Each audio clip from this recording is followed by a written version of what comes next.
Em análise inicial, a Câmara aprovou na última quarta-feira a proposta de criação de um bônus financeiro para os servidores públicos da educação ligados à Secretaria Municipal e à FUMEC. Um grupo de servidores acompanhou a votação e pediu a intervenção dos vereadores para que consigam reverter um dos pontos do projeto. Durante a campanha salarial foi parte da negociação o bônus para a educação.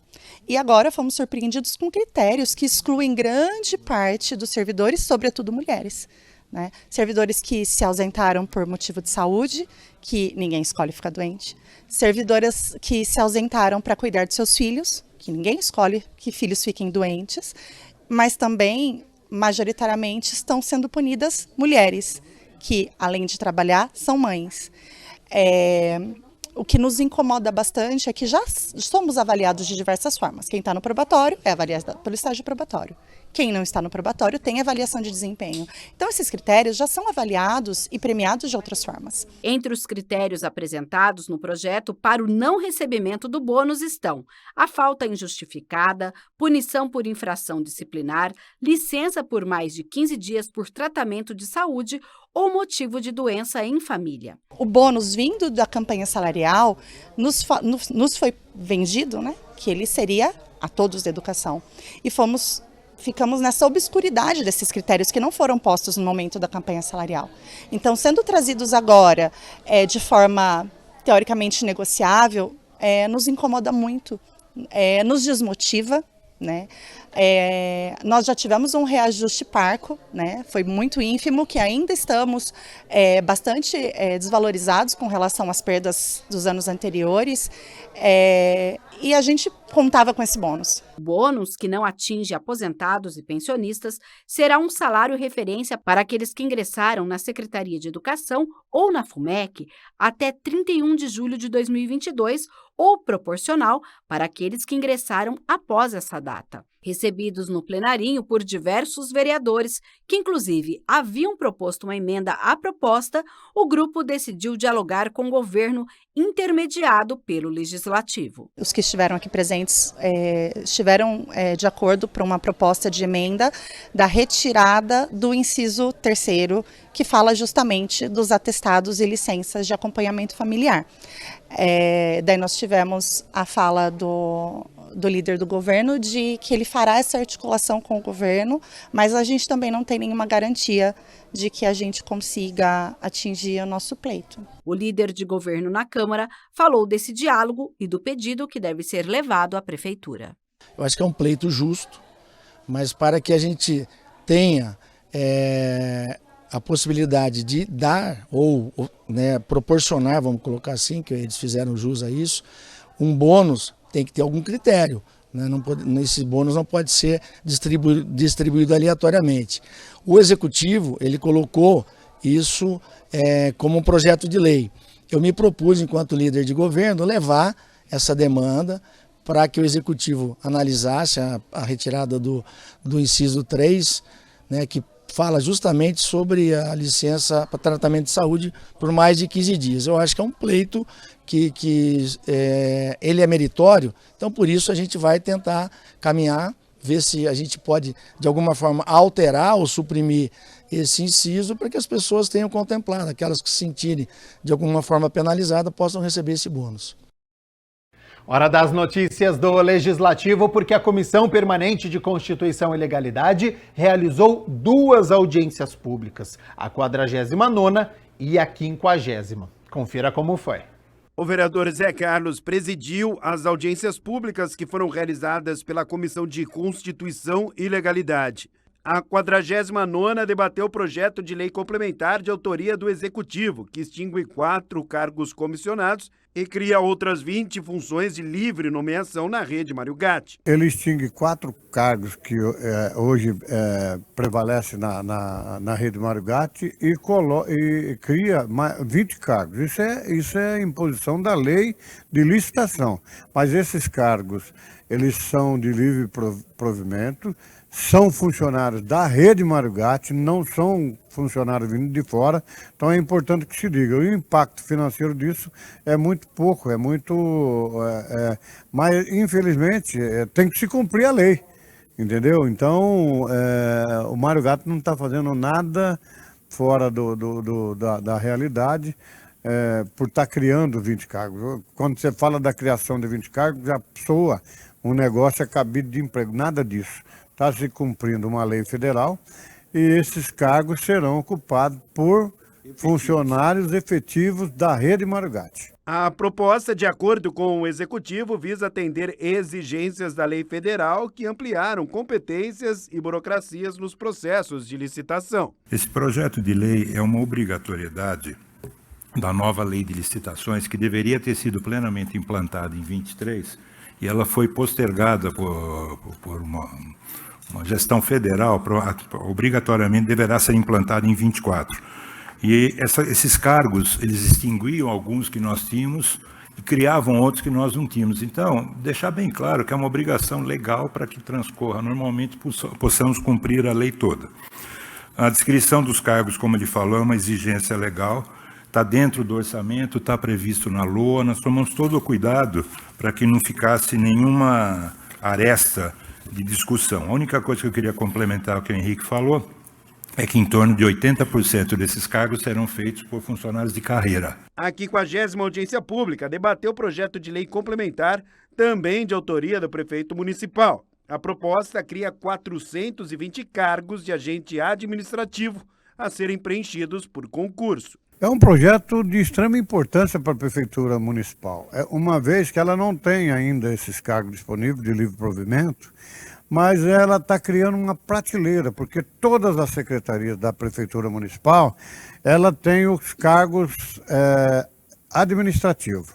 Então, quando a pessoa aposenta ou a pessoa vem a falhar, ela está já deixando uma prateleira. Não quer dizer que os 400 cargos vão ser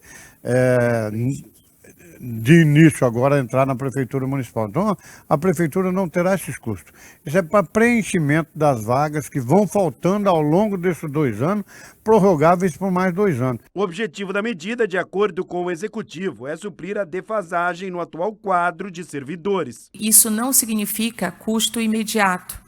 O provimento desses cargos, eles são feitos em decorrência de concurso e ao longo dos anos, né? O nosso objetivo de encaminhar essa proposta para a Câmara é justamente de prevenir a desassistência no futuro. Hoje nós temos aproximadamente 290 cargos, apenas 239 cargos vagos de agente administrativo, né? Considerando que nos últimos anos o prefeito Dário contratou um volume, autorizou a contratação de um volume significativo de servidores efetivos, o objetivo disso é não desassistir a população no futuro. 30 milhões. Esse é o número de brasileiros que se queixam de zumbido no ouvido. O vereador Luiz Cirilo realizou a primeira parte da reunião ordinária de número 74 para tratar sobre este problema, as causas e também soluções. Alimentação, estresse, perda auditiva. São muitas as causas que podem gerar o zumbido no ouvido, que pode ficar em evidência principalmente quando a pessoa se coloca em ambiente silencioso, como na hora de dormir. Hoje, para que se tenha uma ideia, nós temos algo em torno de 740 milhões de pessoas no mundo que têm pessoas com problema relacionado à perda da audição e também ao zumbido no ouvido. E no Brasil, que é o que, no primeiro momento, pode ser também números considerados, algo em torno de 30 milhões de pessoas. São números alarmantes. A Organização Mundial de Saúde diz que em 2050 nós vamos ter o dobro de pessoas com zumbido. Isso é absurdo, gente. Assim como dizem que em 2050 nós vamos ter mais pessoas usando aparelho auditivo do que óculos, porque a perda auditiva vai aumentar drasticamente. Por conta desses números, o vereador Luiz Cirilo anunciou que irá propor 2 projetos de lei ligados ao assunto. Que eu estou apresentando essa semana 2 projetos de leis relacionados a esse tema. O primeiro, que institui o programa de conscientização sobre o zumbido e outros problemas auditivos nas clínicas de hospitais públicos e privados no município de Campinas. E um outro projeto em alusão à campanha nacional do Novembro Laranja, fica instituído a Semana Municipal de Conscientização sobre o Zumbido, a ser realizada anualmente, toda segunda semana do mês de novembro, no âmbito do município de Campinas. Se o mundo está mais barulhento e a perda de qualidade auditiva é quase certa, a boa notícia é que a tecnologia evoluiu muito no campo da saúde auditiva. Legislações específicas sobre alguns temas acabam, de alguma maneira, contribuindo, cooperando, colaborando para que as pessoas se conscientizem de que tem o problema e de que esse problema pode ser tratado. Em novembro se comemora o Dia Nacional de Conscientização do Zumbido no Ouvido. Mas a gente também tem que levar a informação do Novembro Laranja.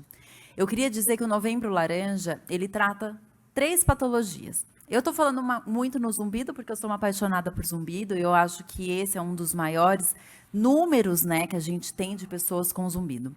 Mas a campanha do Novembro Laranja, ela é de conscientização e alerta sobre misofonia, hiperacusia e zumbido. O que é a misofonia? Eu tenho que falar também, passar essa informação para vocês.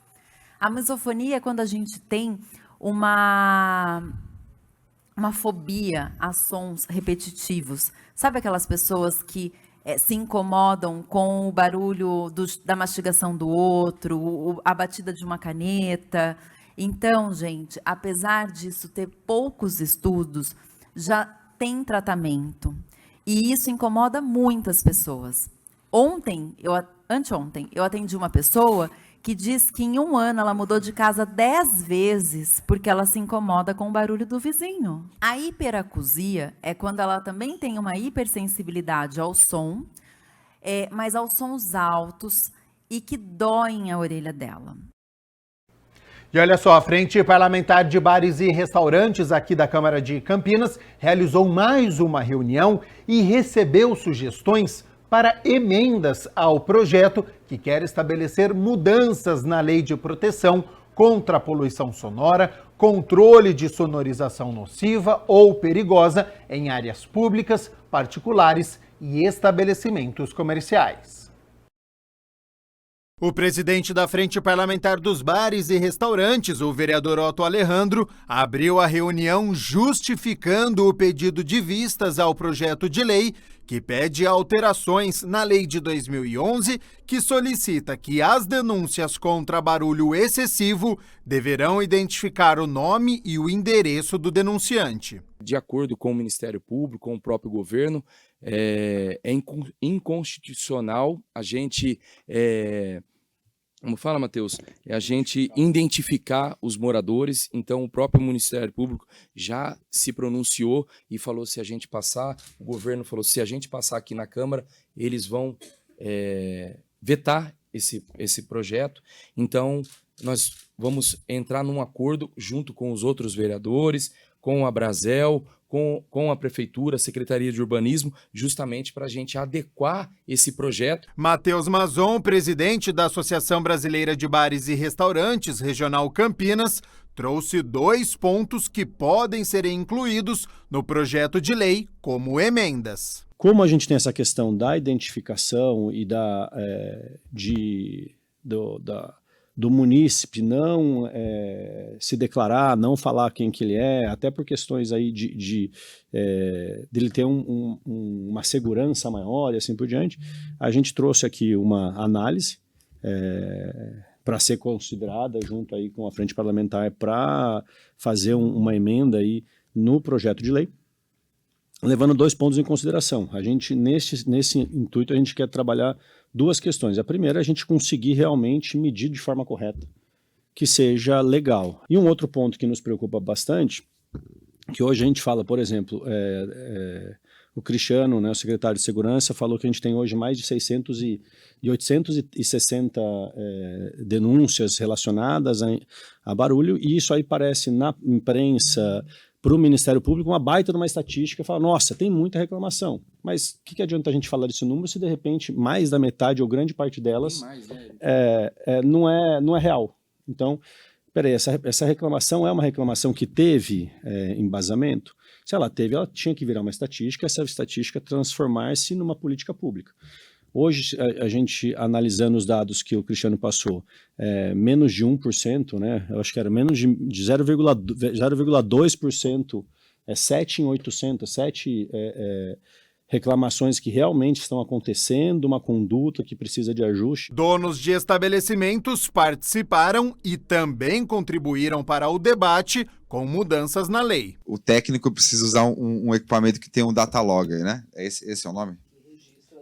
Que faz o registro das medições automático. Hoje, quando o fiscalizador vai até o bar, ele tira uma foto, né? Então a foto realmente ela não. A foto que ele quer, né? Ele mostra a foto que ele quer. De um único.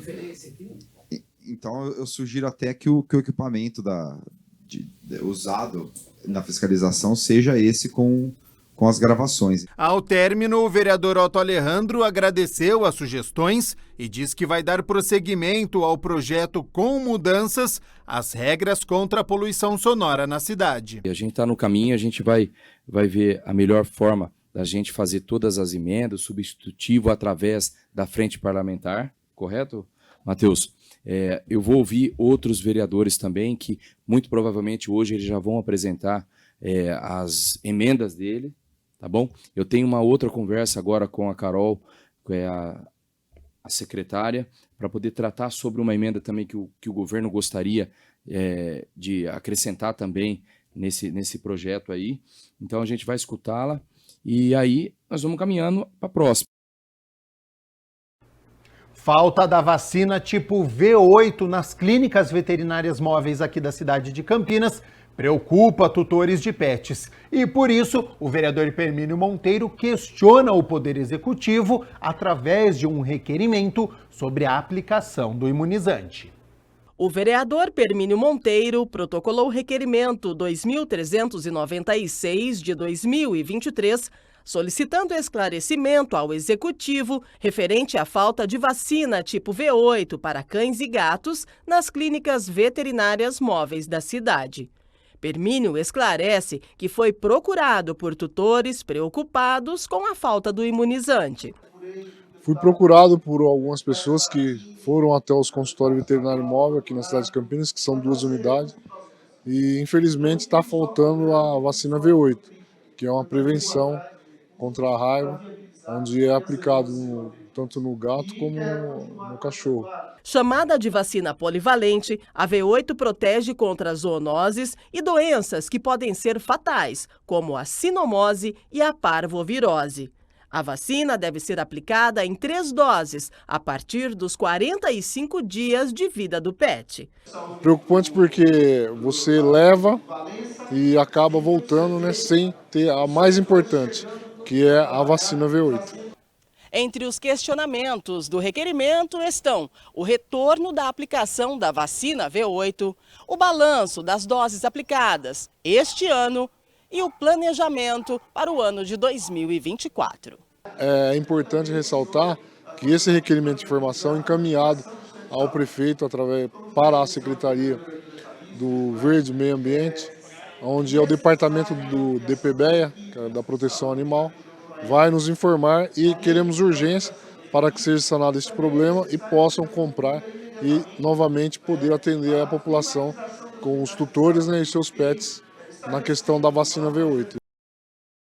A gente segue aqui com as notícias do Legislativo. Muito obrigado pela sua companhia, pela sua audiência. E o vereador Paulo Gaspar pediu a prorrogação dos trabalhos da Comissão Especial de Estudos sobre População em Situação de Rua. O vereador Paulo Gaspar protocolou um requerimento solicitando a prorrogação de prazo por mais 180 dias para a conclusão dos trabalhos da Comissão Especial de Estudos sobre População em Situação de Rua. Quase que deu para a gente concluir o trabalho da comissão nesses 6 meses, mas felizmente ainda faltou 2 reuniões para a gente fazer. Uma que a gente pretende ir lá na Casa Cidadania ou no Centro Pop, junto com a população de rua em loco, né? E depois uma outra para apresentar o relatório da comissão. Então a gente precisou fazer essa prorrogação. A comissão tem como objetivo analisar as causas que levam pessoas em estado de vulnerabilidade social para as ruas. Também para entender como outras cidades do Brasil e do mundo lidam com o assunto e para ajudar na formulação de políticas públicas para o tema. O presidente da comissão diz também que os moradores em situação de rua ainda precisam ser ouvidos. No caso, a última reunião que a gente pretende fazer é com a população de rua mesmo, porque todos os órgãos envolvidos, ONGs, secretarias, a gente já escutou e agora é somente os envolvidos, que é a própria população de rua. Então, só para confirmar o porquê do pedido da prorrogação? Faltou, né, essas duas reuniões, tanto com a população de rua quanto o relatório que a gente vai ter que apresentar e aprovar em reunião. Então vai faltar mais duas reuniões que provavelmente vamos encerrar lá em fevereiro ou março. A vereadora Guida Calisto protocolou um requerimento pedindo explicações sobre as condições de trabalho do SAMU por causa das altas temperaturas que têm atingido a cidade de Campinas recentemente. No requerimento de número 2412 de 2023, a vereadora diz que tem recebido inúmeras reclamações de trabalhadores do SAMU, entre elas com relação ao ar-condicionado das ambulâncias quebrados, enquanto utilizam macacões e botas em condições insalubres. Eu fiz esse requerimento, foi muito a pedido também dos próprios trabalhadores que trabalham dentro das ambulâncias, né, socorrendo as pessoas na cidade de Campinas. A gente passou agora por um período de altas temperaturas, né, e qual é a reclamação de fato? É que as ambulâncias da cidade de Campinas, boa parte delas não tem ar-condicionado, estão com ar-condicionados queimados, quebrados, sem funcionamento.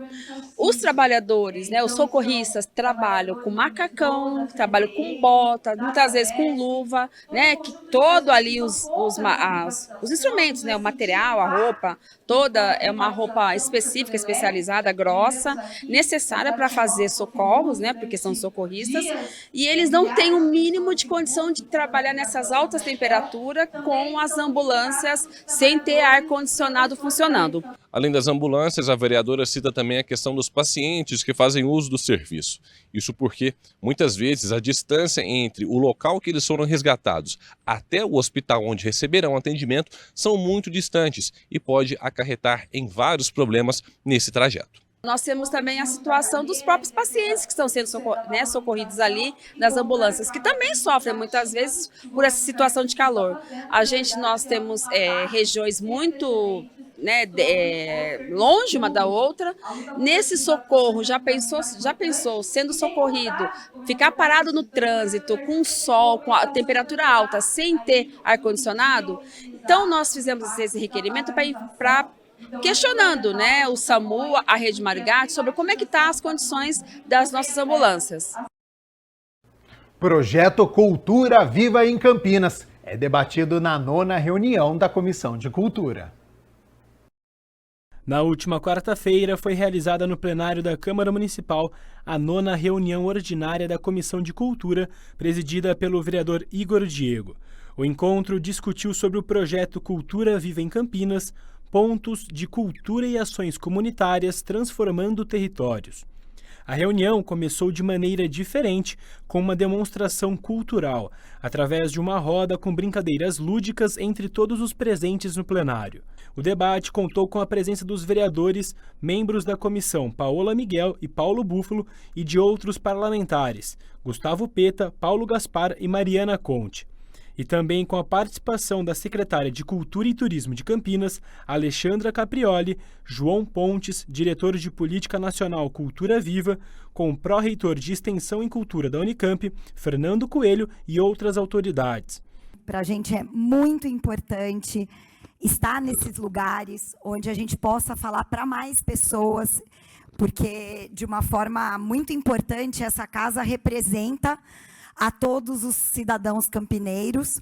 E eu acho que aqui a gente tem também uma grande representação do que é a cultura, do que são os pontos de cultura e o que é a cultura viva da cidade de Campinas. Eu acho que a oportunidade de falar sobre esse projeto Cultura Viva, nesse âmbito da Câmara Municipal, nesse momento em que a gente fala sobre recursos, fala sobre lei Aldir Blanc, sobre esse recurso chegar nas pontas, e a gente sabe que uma das grandes formas de fortalecimento dos programas chegarem nas comunidades é através dos pontos de cultura. Não existe uma forma mais potente de conseguir que essa cultura chegue nesses locais. A Câmara de Vereadores e Vereadoras é um espaço importante da cidade, é um espaço de debate sobre os direitos culturais. É um momento importante, a gente está aqui com a universidade, está com a sociedade civil, está com o poder público, com o executivo, e a gente está falando, portanto, de direitos. Quando a gente fala de política cultura viva, a gente está falando de direitos culturais, a gente está falando de um direito social básico, que é o direito aos bens e serviços culturais, ao acesso à criação, à produção, à distribuição, à memória, à pesquisa, à formação.